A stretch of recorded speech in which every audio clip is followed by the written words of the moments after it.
Pensaron que la guerra había terminado. Firmaron un tratado, se estrecharon las manos y se marcharon. Pero dejaron atrás un país lleno de rabia. La paz no era real. Era solo una pausa, porque, bajo las cenizas de la Primera Guerra Mundial, algo más oscuro ya estaba creciendo. Una guerra diferente, no solo peleada con tanques y bombas, sino con mentiras, venganza y silencio. Y cuando por fin estalló, nadie estaba preparado. Alemania nunca se sintió derrotada. Sus ejércitos habían avanzado profundamente en Francia y su territorio permanecía intacto. Pero en noviembre de 1918, los disparos cesaron. La guerra había terminado, no con una victoria, sino con un armisticio. Lo que vino después no fue paz, fue humillación. En 1919 los vencedores se reunieron en Versalles, no para negociar, sino para imponer condiciones. Los alemanes no fueron invitados a la mesa, fueron llamados únicamente para escuchar y firmar. El tratado despojó a Alemania de sus colonias, le quitó territorios y la obligó a aceptar la culpa exclusiva del conflicto. No fue solo un castigo, fue una vergüenza pública. ¿El ejército? Reducido a 100.000 hombres, sin tanques, sin fuerza aérea, sin submarinos. La región del Rin, desmilitarizada. La economía, aplastada por reparaciones impagables. Danzig, el puerto alemán, entregado a la Liga de las Naciones. Pero la herida más profunda fue la cláusula de culpa de guerra, el artículo 231. Una línea que decía a todo un país: tú eres la razón por la que millones murieron. Esa frase marcó a toda una generación. Alemania entró en caída libre. La inflación devoró los ahorros. El pan costaba millones. La clase media se desmoronó de la noche a la mañana. La gente intercambiaba muebles por comida, quemaban sillas para no congelarse. Y cuando miraban a su gobierno en busca de respuestas, solo encontraban silencio. Ese silencio dejó espacio para algo más, algo furioso, algo hambriento. Porque cuando humillas a una nación orgullosa, no la destruyes, la prendes fuego. Pero Alemania no fue la única en crisis. Al otro lado del océano, el mundo estaba por caer en un abismo aún más profundo, y ese abismo alimentaría el fuego que ya ardía. Octubre de 1929. En cuestión de días, Wall Street se desplomó. Los bancos quebraron, las fortunas desaparecieron, y el pánico se extendió como una plaga. Pero el verdadero impacto no se sintió en Nueva York, se sintió en Berlín. La economía alemana ya estaba al borde del colapso. El Tratado de Versalles la había dejado sin aliento. Y ahora, con la caída del crédito estadounidense, se desplomó por completo. Los bancos retiraron préstamos, las fábricas cerraron, el desempleo se disparó. Para 1932, 6 millones de alemanes estaban sin trabajo. Familias enteras fueron echadas de sus hogares, niños morían de hambre. Profesionales, maestros, ingenieros, oficinistas, hacían fila en comedores de caridad con la mirada vacía. La gente vendía sus alianzas para comprar pan, quemaban muebles para no congelarse. Y cuando miraban al gobierno, seguía el silencio. Y en ese vacío surgió una voz fuerte, furiosa, segura. Un hombre que señalaba culpables con el dedo. Adolf Hitler. No era aristócrata, ni rico, ni siquiera alemán de nacimiento, pero sabía cómo encender la rabia. Se dirigía a auditorios repletos de gente rota. Les hablaba de enemigos, los comunistas, los banqueros judíos, los políticos corruptos, los criminales de noviembre que habían firmado la rendición. Y la gente escuchaba, no porque le creyeran todo, sino porque necesitaban creer en algo. En 1930, el partido nazi era una fuerza marginal. 2 años después, era el mayor partido del país. Y en enero de 1933, en un acto desesperado, el presidente alemán nombró a Hitler canciller. La república se moría. Pero casi nadie entendía que lo que venía después no era solo una dictadura, era una catástrofe. porque en solo 30 días Hitler prendería fuego a la misma constitución que lo había llevado al poder, y entre esas llamas nacería algo monstruoso. Berlín, febrero de 1933. El edificio del Reichstag, sede del Parlamento alemán, fue devorado por las llamas. Una noche ardiente que cambiaría el rumbo de la historia. Un joven comunista holandés fue arrestado, pero para Hitler ese incendio fue más que un crimen. Fue una excusa perfecta. Declaró que se trataba de un complot comunista para destruir Alemania, y el miedo se extendió como pólvora. En cuestión de días se aprobó el decreto del incendio del Reichstag. Se suspendieron los derechos civiles. La libertad de prensa, de reunión y de expresión desaparecieron de un plumazo. Hitler no dio un golpe de Estado. Tomó el poder a través de ley. Poco después, el Parlamento aprobó la ley habilitante, que le otorgaba poderes legislativos totales.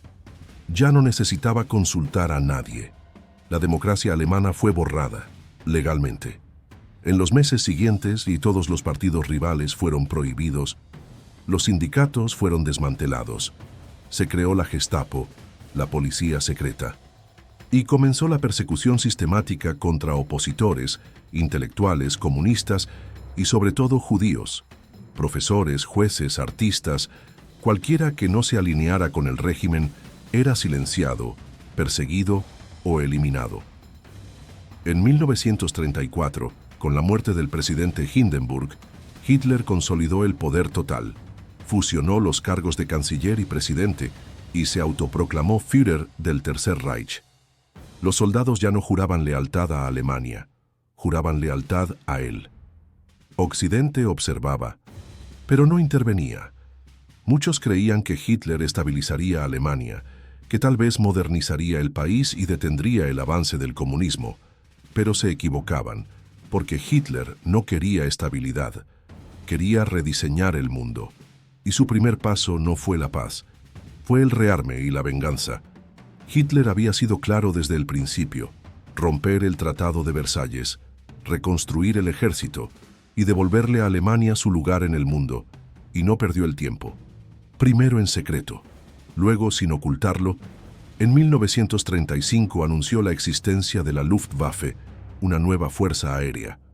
Una semana después, restableció el servicio militar obligatorio. Planeaba crear un ejército de 500.000 soldados. La reacción internacional fue tímida. La Sociedad de Naciones protestó.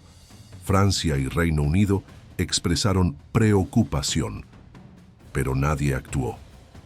Y Hitler lo entendió como una señal. Ese mismo año, Gran Bretaña firmó un acuerdo naval con Alemania, el Acuerdo Naval Anglo-Germano. Le permitía a Hitler reconstruir su marina hasta alcanzar el 35% del tamaño de la flota británica. Era oficial. El Tratado de Versalles estaba muerto. En 1936, tropas alemanas entraron a la Renania, una zona que debía mantenerse desmilitarizada. Francia tenía el derecho y la capacidad de responder, pero no hizo nada. ¿Por qué? Miedo, fatiga y una esperanza desesperada de evitar otra guerra. Pero Hitler no vio prudencia, vio debilidad. Cada paso que daba sin consecuencias lo fortalecía. Cada protesta sin acción lo motivaba más. Mientras tanto, en Alemania, las fábricas producían armas día y noche. Se construían tanques, aviones, municiones. Pero no solo era cuestión de armamento, también era ideología. Hitler creía que el pueblo alemán necesitaba espacio vital, Lebensraum, para crecer. Y ese espacio estaba al este, en Polonia, en Ucrania, en Rusia. Y para conquistarlo, necesitaba unificar primero a todos los pueblos germánicos bajo una sola bandera. El siguiente paso estaba claro. Un pequeño país, tranquilo, que alguna vez había sido su hogar. Marzo de 1938. Las tropas alemanas cruzaron la frontera hacia Austria. No hubo batallas, no hubo disparos, solo aplausos. Así comenzó la Anschluss, la anexión de Austria al Tercer Reich. Para Hitler, no era solo una jugada estratégica, era algo personal. Había nacido en Austria, y ahora su tierra natal se convertía en parte de su imperio. Pero había mucho más en juego. Austria ofrecía soldados, recursos y una nueva plataforma para su expansión. El Tratado de Versalles lo prohibía. La unificación entre Alemania y Austria estaba vetada, pero para entonces los tratados ya no significaban nada. El canciller austríaco intentó resistir organizando un referéndum, pero Hitler no esperó. Lo obligó a dimitir y colocó un gobierno simpatizante con los nazis. 2 días después, las tropas alemanas desfilaron por Viena entre banderas, flores y saludos nazis. Pocos se atrevieron a protestar, muchos aplaudieron, y en cuestión de días, Austria dejó de existir como país independiente. La comunidad internacional reaccionó con declaraciones vagas, pero sin consecuencias. Hitler había conseguido otra victoria sin disparar una sola bala, pero no se detendría ahí. Su próximo objetivo era aún más delicado. Una nación que pondría a prueba la voluntad de Europa, Checoslovaquia.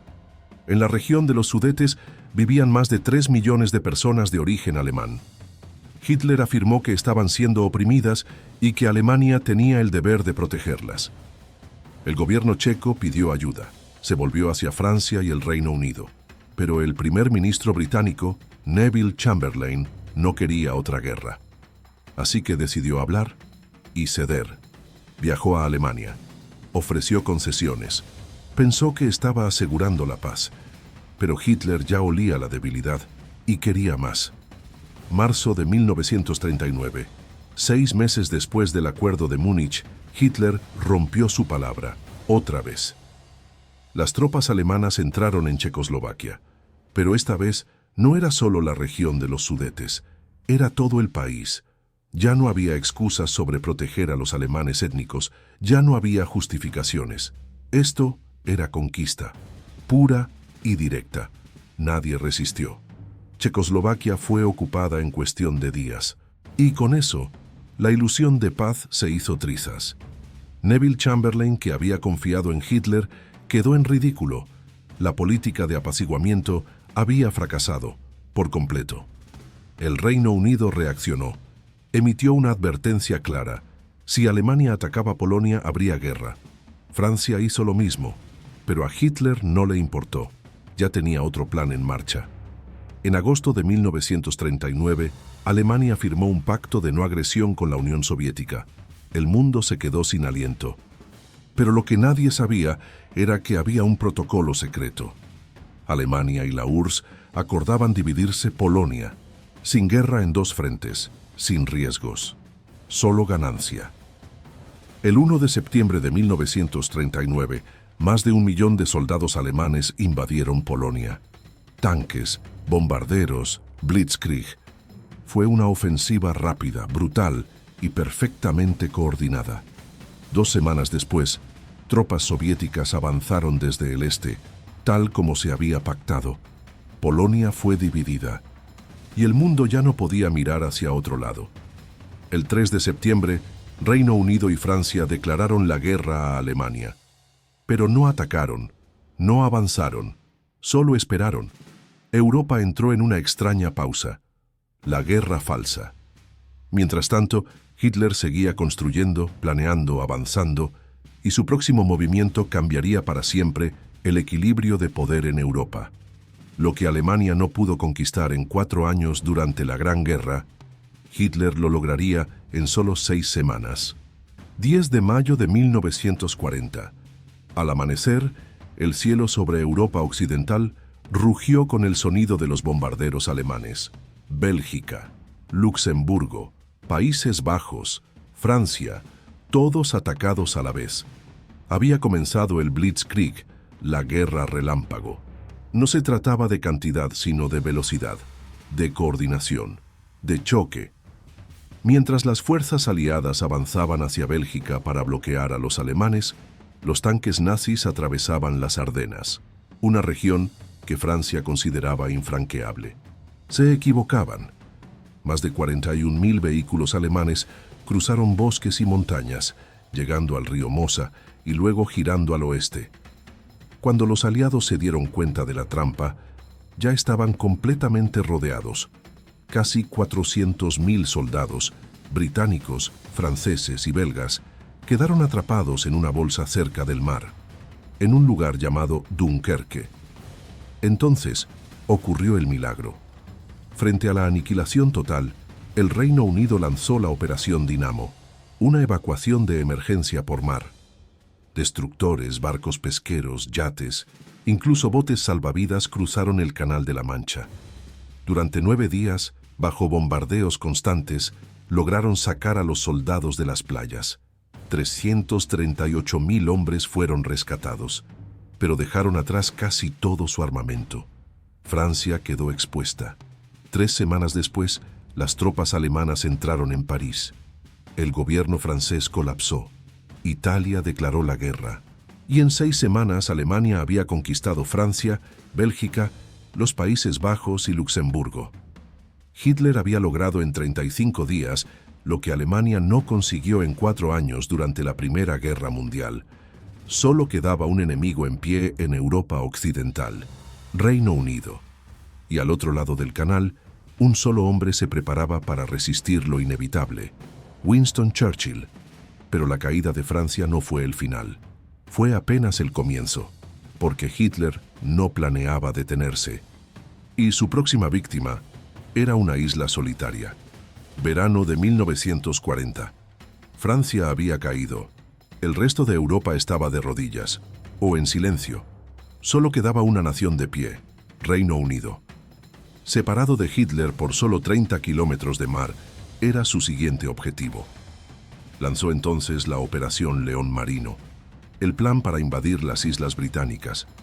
Pero antes de cruzar el canal, Alemania debía destruir algo: la Royal Air Force. Así comenzó la batalla de Inglaterra.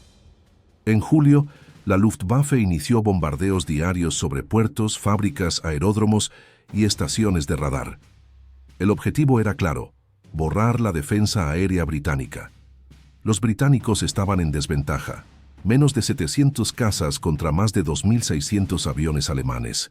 Pero tenían una ventaja decisiva: el radar. Con él, detectaban los ataques antes de que llegaran, y sus pilotos salían a interceptarlos justo a tiempo. Los combates aéreos fueron brutales. Se luchaba sobre campos, pueblos y ciudades. Las explosiones se veían desde las casas. Los restos llovían del cielo. Y entonces, Hitler cometió un error. El 24 de agosto, un escuadrón alemán bombardeó Londres por accidente. Churchill respondió de inmediato. Aviones británicos atacaron Berlín. Hitler, furioso, cambió de estrategia. En lugar de seguir atacando bases aéreas, ordenó bombardear Londres y otras ciudades. Fue un giro fatal. Al desviar el foco de los aeródromos, dio a la RAF el tiempo necesario para recuperarse. Los cazas volvieron al aire. Las fábricas produjeron más aviones. Y la moral del pueblo se endureció. El 15 de septiembre, la Luftwaffe lanzó su mayor ofensiva. Y falló. Perdieron más de 60 aviones en un solo día. 2 días después, Hitler pospuso indefinidamente la invasión de Inglaterra. Gran Bretaña había resistido. Ardida, bombardeada, pero en pie. Churchill lo resumió con una frase que pasaría a la historia: nunca en el campo del conflicto humano tantos debieron tanto a tan pocos. Pero Hitler no se había rendido. Si no podía vencer por el oeste, llevaría la guerra hacia el este y despertaría al gigante dormido. 22 de junio de 1941. A las 3:15 de la madrugada, más de 3 millones de soldados alemanes cruzaron la frontera con la Unión Soviética. Había comenzado la Operación Barbarroja, la invasión más grande de la historia. Hitler no buscaba solo territorio, buscaba aniquilación. Creía que los eslavos eran inferiores, que el comunismo era un cáncer y que el futuro del Reich estaba en el este. Así que lo apostó todo.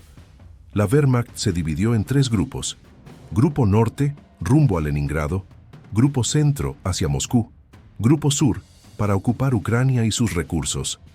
La Blitzkrieg volvió a demostrar su poder.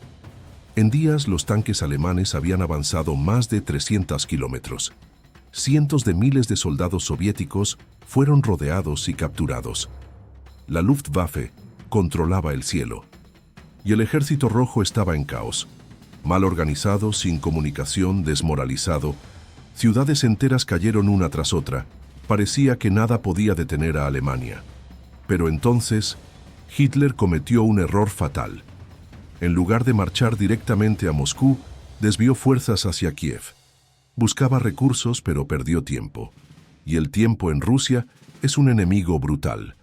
Llegó el otoño, lodo, retrasos y luego el invierno. Los soldados alemanes no tenían ropa adecuada. Los motores se congelaban, las armas fallaban. Las bajas por congelación superaban a las de combate. Mientras tanto, Stalin movilizaba millones. Tras asegurarse de que Japón no atacaría por el este, trasladó más de 30 divisiones siberianas entrenadas para la guerra invernal. El 5 de diciembre, el Ejército Rojo lanzó una contraofensiva brutal. Los alemanes, agotados, comenzaron a retroceder. Por primera vez desde el inicio de la guerra, la maquinaria nazi fue obligada a ceder terreno. Hitler no había conquistado Moscú, no había roto a la URSS, solo había despertado a un enemigo colosal, que ahora se preparaba para devolver cada golpe. Pero mientras Alemania sangraba en el este, los aliados se organizaban en el oeste para lanzar un ataque definitivo, un regreso, una tormenta. Y comenzaría en las playas de Francia. Verano de 1942. Hitler lanzó una nueva ofensiva hacia el sur de la Unión Soviética. Su objetivo, tomar los campos petroleros del Cáucaso. Pero en el camino había una ciudad, un nombre que no podía ignorar: Stalingrado. No solo era estratégica, era simbólica. Hitler quería destruirla por lo que representaba. Quería aplastar la voluntad de Stalin y del pueblo soviético. La batalla comenzó en agosto y se transformó rápidamente en un infierno urbano. La Luftwaffe bombardeó la ciudad hasta convertirla en escombros. Pero eso no detuvo a los defensores. Los escombros se convirtieron en trincheras. Los combates se libraron casa por casa, calle por calle, piso por piso. Los alemanes lo llamaban guerra de ratas. Era una lucha sin frentes claros. Solo francotiradores, explosivos, emboscadas, cuerpos apilados entre ruinas. A pesar del desgaste, los alemanes avanzaban. En noviembre controlaban más del 90% de la ciudad. Pero entonces, los soviéticos activaron su trampa. El 19 de noviembre lanzaron la Operación Urano, una contraofensiva masiva que rodeó al sexto ejército alemán. Más de 300.000 soldados quedaron atrapados. Hitler les ordenó resistir, no rendirse, no retroceder. El invierno se intensificó.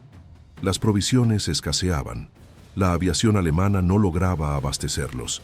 Los soldados morían congelados, hambrientos, abandonados.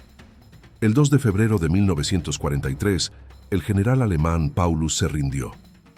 El orgullo nazi había sido destruido. Alemania perdió más de 500.000 de hombres. La URSS también, pero podía reponerse. Stalingrado no fue solo una victoria soviética. Fue el punto de quiebre de toda la guerra en Europa. A partir de ahí, Alemania solo sabría retroceder. Nunca más volvería a avanzar hacia el este.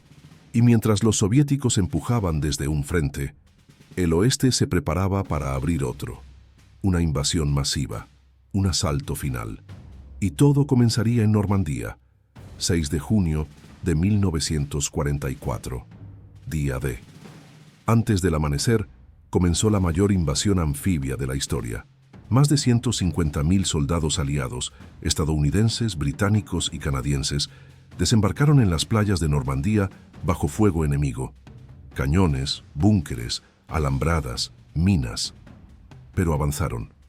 Uno a uno, los sectores, Omaha, Gold, Juno, Sword y Utah, fueron tomados. Francia empezaba a liberarse. Para Hitler, era el escenario que más temía. Un segundo frente en el oeste, mientras sus ejércitos ya se desangraban en el este. Los aliados avanzaban desde Normandía. Los soviéticos desde Bielorrusia, Ucrania y Polonia. Alemania estaba siendo aplastada entre dos gigantes. En el aire, los bombarderos aliados arrasaban ciudades, fábricas, puentes y ferrocarriles. En tierra, las resistencias locales saboteaban las líneas alemanas. La maquinaria nazi comenzaba a romperse. A fines de 1944, los aliados llegaron a la frontera alemana.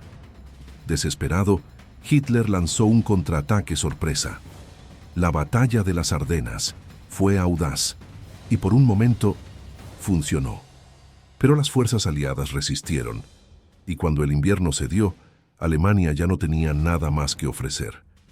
Abril de 1945. Las tropas soviéticas cercaban Berlín. La ciudad cayó en combates calle por calle, edificio por edificio. Mientras tanto, Hitler, encerrado en su búnker, veía su imperio derrumbarse.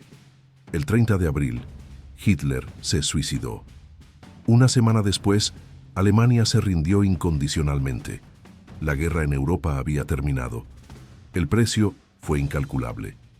Más de 50 millones de muertos, ciudades borradas, familias destruidas, una Europa irreconocible. Todo comenzó con un tratado, con silencio y con la decisión de mirar hacia otro lado, porque la historia no sucede por sí sola. Sucede cuando no se detiene a tiempo, y entre la acción y la indiferencia, el mundo puede arder.